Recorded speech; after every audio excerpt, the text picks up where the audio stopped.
Hey, what up, y'all? This is your boy Ken. You're watching The View from the Game. Thank you for tuning in. If you're on Instagram, you watch me live. I am the actual man behind the Instagram.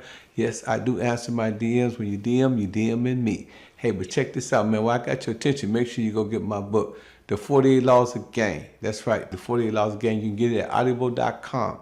All you got to do is type my name, Pimpin' Ken, when you get to audible.com. And this book, as well as my other book, The Art of Human Chess. This is the book everybody's talking about. This is the book that your daddy should have taught you about. Everything that your daddy didn't teach you the game, it's in this book right here. And The Art of Human Chess, a study guide to win, teach you how to maneuver, teach you how to finesse, teach you how to play chess, teach you how to outsmart your enemy. You got to get my books, classics. Hey, man, also, man, make sure you subscribe, like, and make sure you let everybody know through notification where to come and get this joint at by sharing. And also, I am also the proprietor and the owner of HHF Mag, HHF Clothing, HHF Awards, and HHF Radio.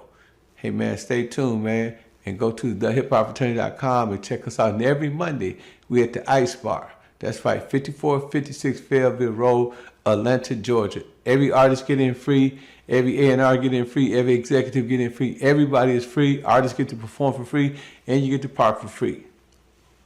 The only free game in town. So that had a psychological effect on me. You know, I didn't know it at the time, you know, but, you know, I used to bump my head up against the wall all the time. I refused to learn in school. I think I had post-traumatic stress disorder, right, at a young age. I'm so sorry to hear that. No, I'm good. But at the end, I guess the point that I'm trying to make, you know, most 13-year-old children, don't sell drugs. Yeah. You know what I'm saying? Do you think that could have had some type of mental effect on you, that you just lash out? You know, because when you being abused, right, you lash out different. Like me, you know, I'm an overachiever because I'm always in my mind subliminally and psychologically thinking that, okay, whoever tried to steal or rob me from my childhood, which is really what happened, you know, they have to see me succeed. And, you know, we are creatures of habit, so that became habitual. So I'm just a habitual succeeder. You know, everything I do, I succeed and I go hard, you know. I know what purpose is, right? And so I move with purpose. So what I'm saying, do you think that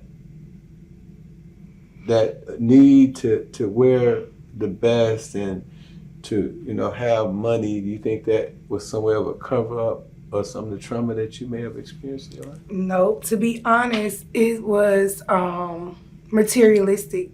Like, I would tell parents to, like, teach their children not to be materialistic, because that's really what it was. Like, I wanted to wear what everybody else was wearing. Like, I wanted to be fresh, like, and that was what made me turn to the streets. Like, I didn't want to wear Reeboks. Right. I wanted to wear J's like I've been wearing. I wanted to keep wearing Jabot. I wanted to keep wearing Inichi and all the, you know, fashion. So, and that's how she raised us. We was material. Atlanta always been like, yeah, we hip to the fashion. Yeah, we hip to the fashion. A lot of people out here balling, like the Jeezys and the Ti's and the Little Babies and the Gunners and the, you know. So I wanted to be fresh, and so that's what made me start hustling. And you grew up around them guys, era. You was around, so you knew most of them probably. Yeah, I went to school with a lot of celebrities that's out. Thug was in. He went to Crim, because I ended up getting out of CEP and went to Crim. Rollo, he went to CEP. Yeah, I know. You know Rollo, don't you? I seen you in the fam goon. Yeah. He posted you. You see that? Yeah. I was just, I think I seen that person before. That was crazy. Yeah. Yeah, he went to CEP. Okay. Yeah. A lot of celebrities that's out now that, you know, we grew up with them. Right. Yeah, like my brother used to be with Lil Baby, but I wasn't around because I was probably somewhere else by then. But he used to be at my mom's house. So like we know like pretty much all the celebrities and stuff. So who did you get your work from, and what did you sell? I mean, who I got my work from, I won't say that, but I mean, like, no name. I'm just I'm saying you had a plug, right? Yeah, I had a plug. I definitely had a plug, and yeah.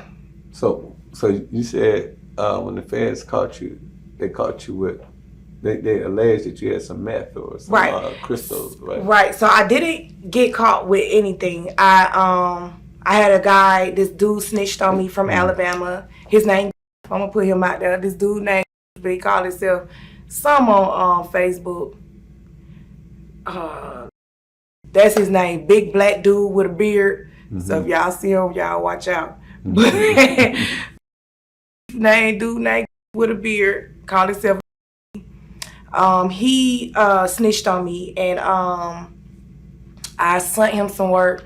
And in my paperwork, it says that once he got to work, he turned it in to the police, which is a lie. I know he didn't do that. He probably must got caught up when he got it. And then he told the people that I was his plug.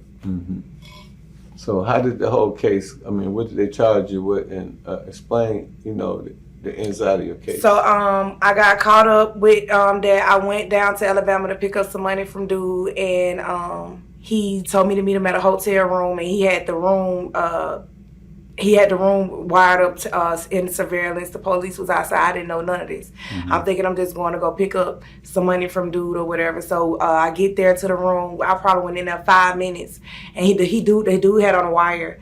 So I get there 5 minutes. He gives me the money. It's all on the camera too. I get the money. I put the money in my bra, and once I got the money, 2 minutes later they come busting in with guns out.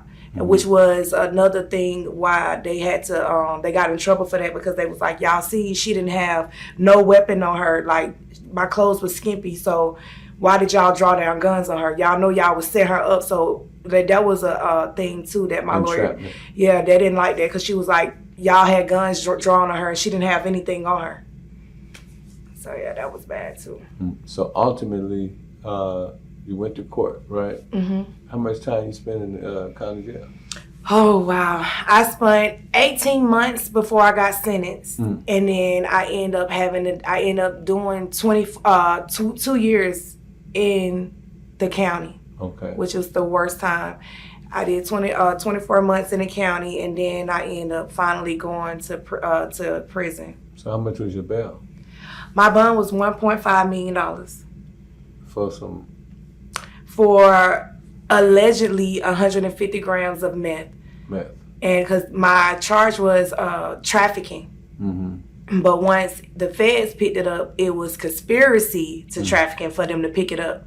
And then once I got sentenced, they was like, you could take a plea for distribution, conspiracy to distribution. So it was just all messed up. So when we were talking earlier, you said they tried to get you to snitch, huh? Oh, yeah, let me tell you. So tell the people about that. So, well, when I got caught up, they took me to the interrogation room. They had Buddy in the other room, me not knowing that he was a snitch the whole time. But I knew something went right with Buddy. Like, I was like, something went right. But make a long story short, they had me in the interrogation room. So I'm like, they say, so we don't want you, just if you give us somebody, we'll let you go right now. Because we could have took you to the jail. We'll let you go right now if you tell us whatever you know. I said, you know what? Okay, if you give me something to eat and a cigarette, I'm going to tell you everything I know. Man, I ate that food, smoked that cigarette to that green line. It wasn't even a Newport. It was some white cigarette. I just wanted to smoke some because I knew I was going down. It was over with. Man, I smoked that white cigarette to the green end. I looked at that man, and I just said, oh, so you really trying to lock me up for 3 grams of weed? Talking about trafficking? He said, oh, so you think this first boy they ate? They was so mad. I didn't tell them folks then. I had ate my food, smoked my cigarette, told them folks, hey, man, you going to take me to jail and book me. I ain't got nothing to say. Where my lawyer at? Yeah, you smart. They was so mad. Yeah, that's how I go in the streets, man. Always ask for your lawyer, man. I mean, a hamburger and a cigarette won't hurt neither. I know they mad. I know they watching this now like, man, why you saying that? I said it because I don't did my time. Okay, so before we go into your prison thing, tell us a little bit how you got in the rap game and, the music and, your affiliation with rap. Okay, so I've been doing music. Like I said, I grew up with a lot of people who've been doing music.